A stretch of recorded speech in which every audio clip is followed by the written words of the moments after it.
I'm good at swallowing. That's what she said. Your goal has to have a purpose. Now, the purpose, you can just set the most ridiculous purpose you want, like getting chicks, as we call it, progressively overload. So let's say you start with a certain weight and you can do 10 reps. Work until you can do in each set up to 12 reps. Once you reach that, you can then increase the weight and start from the rep range of 8 or 6 maybe, and then build up to 12 rep range. And that's how you progressively overload. So you always have to take care of your body, and your body will take care of you. And that's why self-talk is really important, and it's really important to motivate yourself, because when everything else is gone, there's still just you there against your demons. And as you think bigger, you're gonna grow bigger.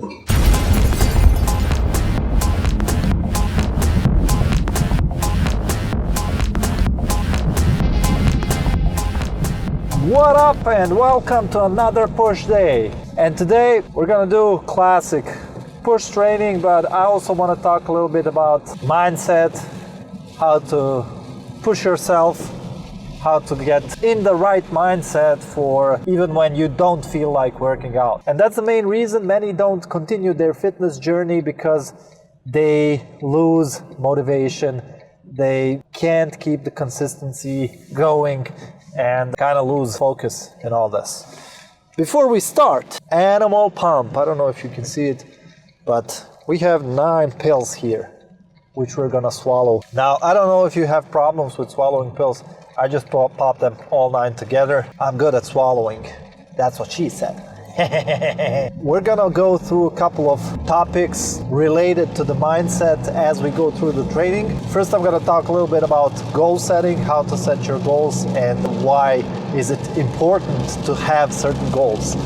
Whether it's strength related, weight gain, weight loss journey, whatever it is important to set yourself realistic goals. After that, when you set your goals, when you get straight going for that goal, and you're motivated, and then suddenly the plateau comes. And that's the worst thing that could happen. And most of the time, people give up during plateaus, especially if the plateau takes longer than they want it to be. Now, there are a couple of ways to break through the plateaus, but you just have to accept them as such. They're gonna happen, they happen to everyone. So there isn't much you can do to avoid them, but there is much you can do to deal with them and to overcome them. Next thing is gonna be power of self-talk. So that's gonna be related to your goal setting and also to your setbacks and how to deal with the plateaus. So we're gonna talk about how to motivate yourself. Most of the time it's best to use your experience during the whole period, or use your progress you've already made, or the time and effort you already put, and use that to self-motivate yourself, because it's the best way to self-motivate yourself, rather than just, I don't know, check the video of C-bump training or someone. It is way more effective when you can motivate yourself, because that's always with you. The self-motivation, it's always with you. Your own experience is always with you, so you can just always tap into that zone where you just motivate yourself to push through and to go further. Last but not least, we're going to talk about how to cultivate that self-growth mindset and how to keep pushing yourself to be better, to reach better goals, to, I don't know, run 1 mile more, challenge yourself, and make all that a little bit fun to yourself, and make that workout fun, not just obligation to do. So we're gonna tap into all those mindset, motivational aspects of training, because most of the time it's just mind games and just trying to fight your body's urge to be in a comfort zone. And by training, by dieting, you are taking your body out of that comfort zone, and it starts to fight. And when it starts to fight, it includes every possible weapon there is out there. And one of the best weapons it can use against you is your fucking brain. And each time when you want to quit, it is your body telling you, come on, let's relax, let's chill, bro, let's chill. Chilling is okay, chilling is good. It's good to relax from time to time, but if there's work to do, there's work to do. And after the work is done, then you can relax. Then you can reward yourself with a little bit of rest until the next workout. So, let's get it.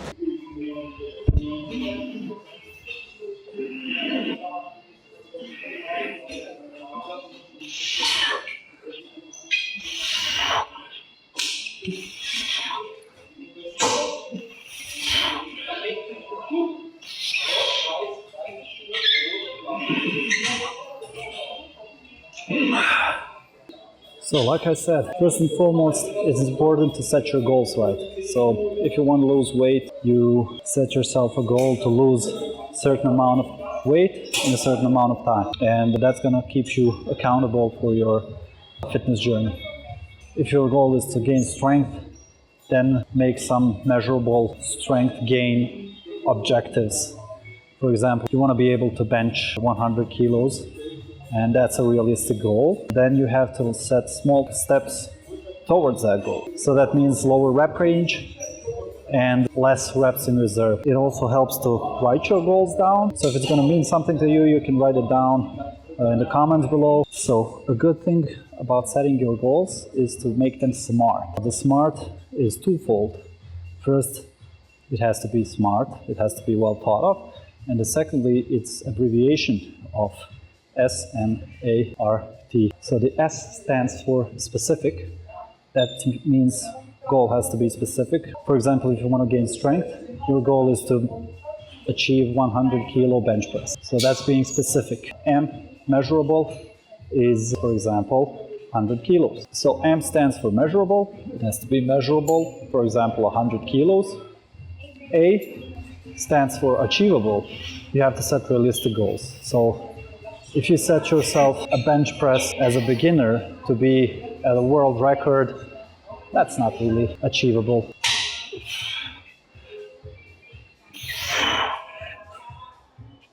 So the R stands for relevant, which means your goal has to have a purpose. Now, the purpose, you can just set the most ridiculous purpose you want, like getting chicks, or getting stronger to be more confident, or anything you want. But if it's something that's going to push you to be better, then that's it. And lastly, it has to be time bound so that you feel obligated to complete it in a certain time frame. Now, of course, there you have to be careful not to underestimate or overestimate yourself. Make a specific time frame you want to fill your goal in. So, for example, I want to gain strength to feel confident going in the gym, and that way I want to get to 100 kilo bench press, and I want to do it in 1 year. So that would be kind of a goal we are aiming for. So once you've set your goals, there's one thing that can really mess with them, and that's the plateaus and the lack of motivation and all that. Now, that's perfectly normal. Everyone gets through some kind of plateaus. Everyone has bad days. Even the best bodybuilders in the world, even the best athletes have bad days. It's normal, we're all human. So these things happen. And the first thing you can do about it is just accept it. It happens, it's gonna happen, and it's gonna happen a lot. I'm sure that most of the time I'm training, I'm not really 100% ready for the training. But once I get here, I'm all locked in. So that is the thing you just have to accept. It's gonna be all the time. And what you can do about it, if you see yourself plateauing, if you see yourself not gaining strength, you can just change your workout a little bit. I've been doing bro split for some time, and I switched to push-pull legs. From push-pull legs, I switched to push-pull legs arms. And there's always plenty of exercises to switch up, plenty of workout types to switch. That's going to help you get out of the routine.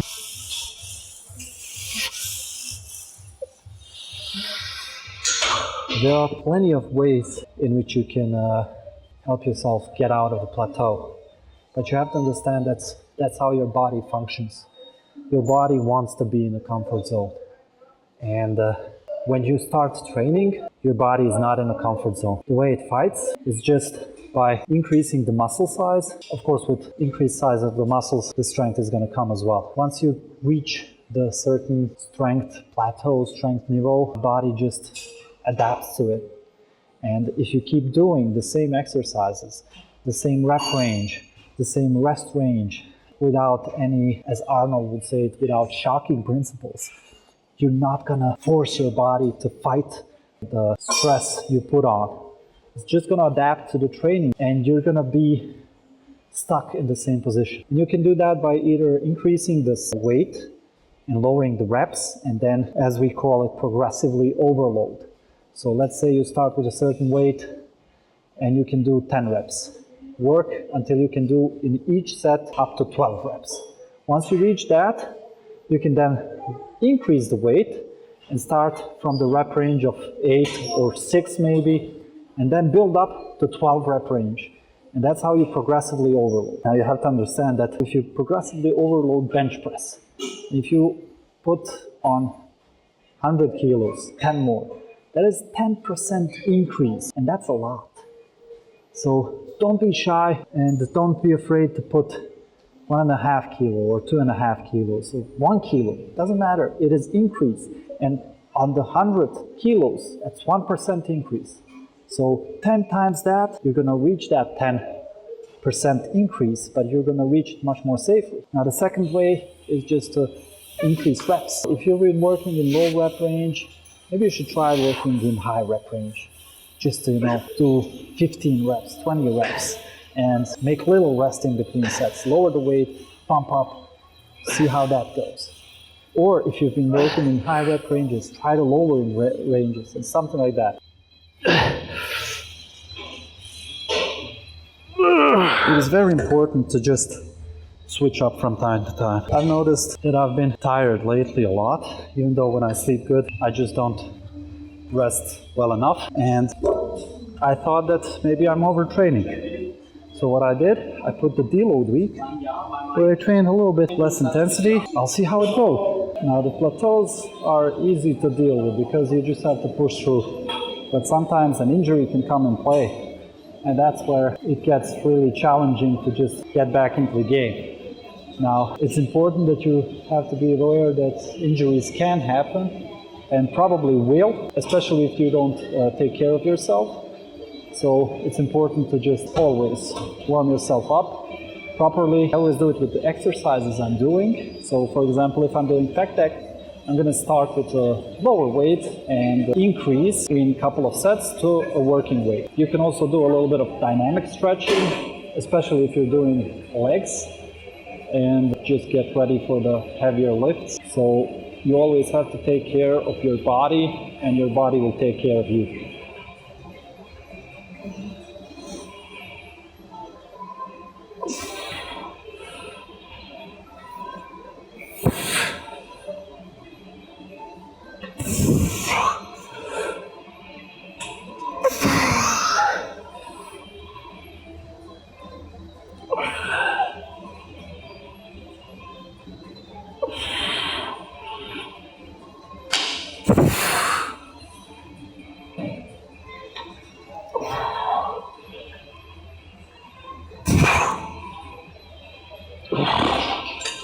Once you return from your injury, you then have to be very careful with your body, because depending on the severity of injury, it may take a lot of time to just get back into the game. So don't go straight pushing the weight you were pushing before the injury, because even though you feel like you can, your muscles can do it. There where the injury was, if it was a bone, if it was tendon, if it was anything else, if it was muscle tear, even though you feel like the weight you're moving is easy and achievable, you don't know what's happening underneath.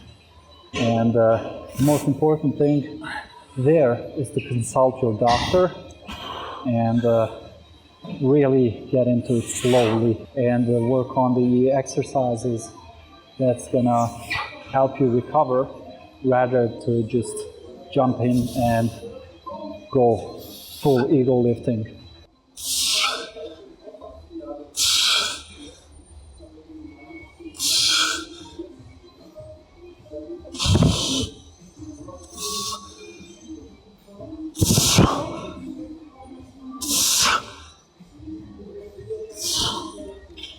The self-talk is very important in motivating yourself, and the reason for that is, although motivation is good, most of the times it's a short period of time.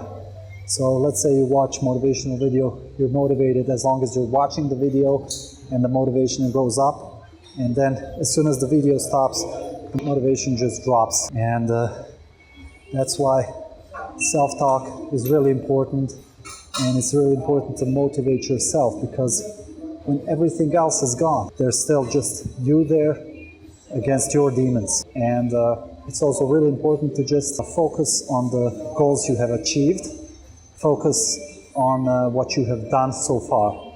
Let's say you made no progress in the gym, but you've been consistent, you've been every day in the gym. That's also a good thing to use as self-motivation. I've been here. I'm going to the gym every day. What can I do to improve myself? You know, and you can always reflect on the past memories to just motivate yourself, especially if you've done something hard in past. So for example, I always motivate myself. When I came to Germany, I had to work 10-hour shifts and I had no car, and my gym was 7.5 kilometers away from me.